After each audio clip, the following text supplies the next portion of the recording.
Gaza, des Palestiniens arrêtés pour avoir parlé à des Israéliens sur Zoom. Les autorités de Gaza, territoire palestinien contrôlé par le Hamas, ont arrêté jeudi des civils palestiniens accusés de trahison pour avoir tenté de normaliser les relations avec Israël par le biais d'échanges sur la plateforme de visioconférence Zoom. Le ministère de l'Intérieur de cette enclave de 2 millions d'habitants, sous blocus israélien, depuis que le Hamas en a pris le contrôle en 2007, a indiqué avoir arrêté un homme nommé Rami Amman et ses collègues pour la normalisation des activités avec l'occupant israélien via Internet. Établir toute activité ou communication avec les forces d'occupation israéliennes, peu importe l'excuse, est un crime au sens de la loi et constitue un acte de trahison de notre peuple, a poursuivi le ministère dans un communiqué. Sur sa page Facebook, Rami Amman dit être membre d'un groupe de jeunes qui se décrit comme politiquement indépendant.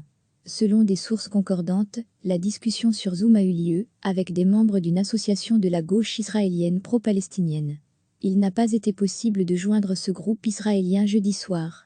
Ces arrestations interviennent alors que la plateforme américaine de visioconférence Zoom connaît un boom de popularité à travers le monde, qui coïncide avec les mesures de confinement imposées par de nombreux gouvernements pour tenter de juguler la pandémie de nouveau coronavirus. Pandémie ou pas, les Israéliens n'ont pas le droit de se rendre dans la bande de Gaza. Les Gazaouis peuvent, mais leur nombre reste limité, se rendre en Israël s'ils ont obtenu au préalable une autorisation, par exemple pour y travailler temporairement ou y suivre des traitements médicaux. Le Hamas et Israël se sont livrés 3 guerres depuis 2008 dans la bande de Gaza, territoire paupérisé séparé d'Israël par une large barrière sécurisée.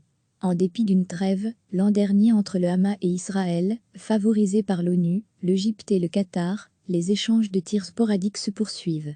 Recevez chaque matin l'essentiel de l'actualité. Les autorités de Gaza, territoire palestinien contrôlé par le Hamas, ont arrêté jeudi des civils palestiniens accusés de trahison pour avoir tenté de normaliser les relations avec Israël par le biais d'échanges sur la plateforme de visioconférence Zoom. Le ministère de l'Intérieur de cette enclave de 2 millions d'habitants, sous blocus israélien, depuis que le Hamas en a pris le contrôle en 2007, a indiqué avoir arrêté un homme nommé Rami Amman et ses collègues pour la normalisation des activités avec l'occupant israélien via Internet. Établir toute activité ou communication avec les forces d'occupation israéliennes, peu importe l'excuse, est un crime au sens de la loi et constitue un acte de trahison de notre peuple, a poursuivi le ministère dans un communiqué. Sur sa page Facebook, Rami Amman dit être membre d'un groupe de jeunes qui se décrit comme politiquement indépendant. Selon des sources concordantes, la discussion sur Zoom a eu lieu avec des membres d'une association de la gauche israélienne pro-palestinienne. Il n'a pas été possible de joindre ce groupe israélien jeudi soir. Ces arrestations interviennent alors que la plateforme américaine de visioconférence Zoom connaît un boom de popularité à travers le monde, qui coïncide avec les mesures de confinement imposées par de nombreux gouvernements pour tenter de juguler la pandémie de nouveau coronavirus. Pandémie ou pas, les Israéliens n'ont pas le droit de se rendre dans la bande de Gaza.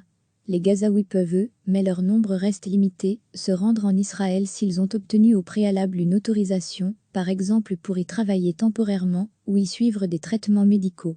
Le Hamas et Israël se sont livrés 3 guerres depuis 2008 dans la bande de Gaza, territoire paupérisé séparé d'Israël par une large barrière sécurisée. En dépit d'une trêve, l'an dernier entre le Hamas et Israël, favorisé par l'ONU, l'Égypte et le Qatar, les échanges de tirs sporadiques se poursuivent. Cliquez sur s'abonner pour recevoir les dernières nouvelles.